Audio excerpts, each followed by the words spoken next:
Well, that was a wild ride here at PPG Paints Arena. Hello, I'm Dan Kingerski on the National Hockey Now and the Pittsburgh Hockey Now YouTube channel. So if you walked the dog, as I saw on Twitter, or if you did anything after the first period, you might have come back to an entirely different game. The Penguins led 4-1. After the first period, they chased Igor Shesterkin. That's a first for the Penguins. They chased him after the first period with that 4-1 lead. Evan Rodriguez had 3 points, including the Penguins' second power play unit, had a couple of goals. Things looked pretty good. PPG Paints Arena was absolutely rocking. But then the second period hit like a hurricane. It absolutely washed out the Penguins' lead, washed away their game, and everything else, quite frankly. The Penguins were lost. They were floundering, and the game was tied 4-4 after 40 minutes. The world was ready to explode, especially on social media. But let me tell you what the Penguins did in the third period. If you watched the first period, you know that they were putting shots. They were playing a very straight-line game. In the second period, they did nothing. We could probably spend an hour watching video and not see the same mistake twice. They just made every possible mistake in the second period. But the third period, especially the final 10 minutes, were a little bit unique, and the Penguins really got to their game. Let me center myself just a little bit here. I'm actually holding the camera with a selfie stick tonight.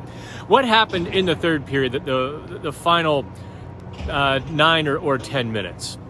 The Penguins really simplified their game. And what that specifically means is they were no longer trying to make pretty plays. They put the puck in deep into the Rangers' zone. They used their superior strength. The Penguins they're not more physical than the Rangers, but they're stronger.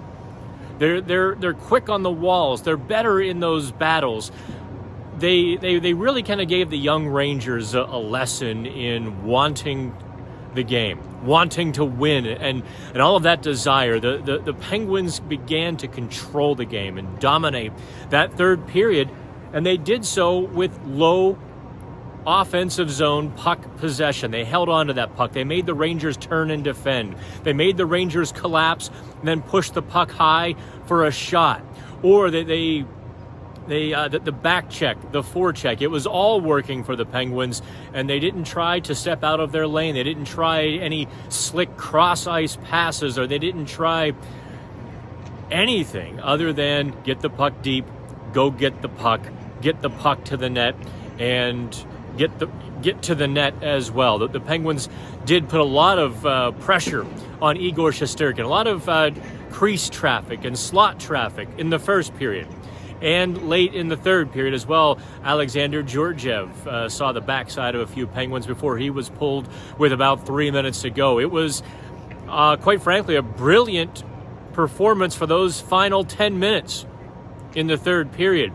Now, I guess we could spend a lot of time dissecting the second. We're just not going there. Let's talk about a couple of the players and player grades as well. Check out the PHN Plus report card.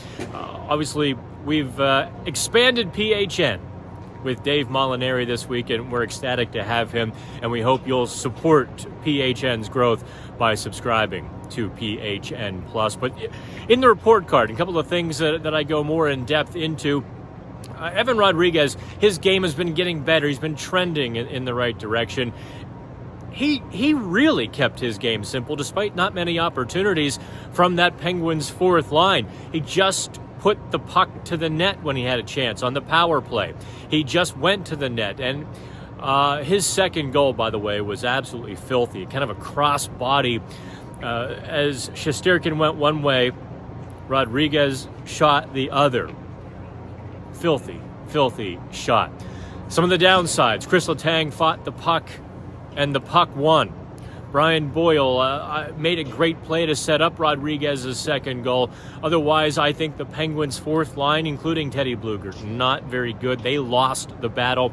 And Jeff Carter. How do you give a guy who scored 2 goals an F? Well, the Jeff Carter line was outshot 14-5. They were outchanced 10-4. And they gave up 7 of the Rangers' 12 high-danger scoring chances. Yeah, the Carter line was struggling, despite, I thought, a really good performance from Jason Zucker, who returned to the lineup. A little bit inconsistent for Brock McGinn, but certainly some high spots. When he gets going, Brock McGinn is an asset to the Penguins as well. So there's kind of a hodgepodge, so much to cover, and I didn't even mention Louis Domingue. I think I did mention a couple or a few weeks ago that I've had a funny feeling he would factor in to the Penguins' destiny, and call it the Domingue dynasty, spicy pork, whatever you want to call Louis Domingue. He's getting the job done. It isn't always pretty. It's a little bit scrambly.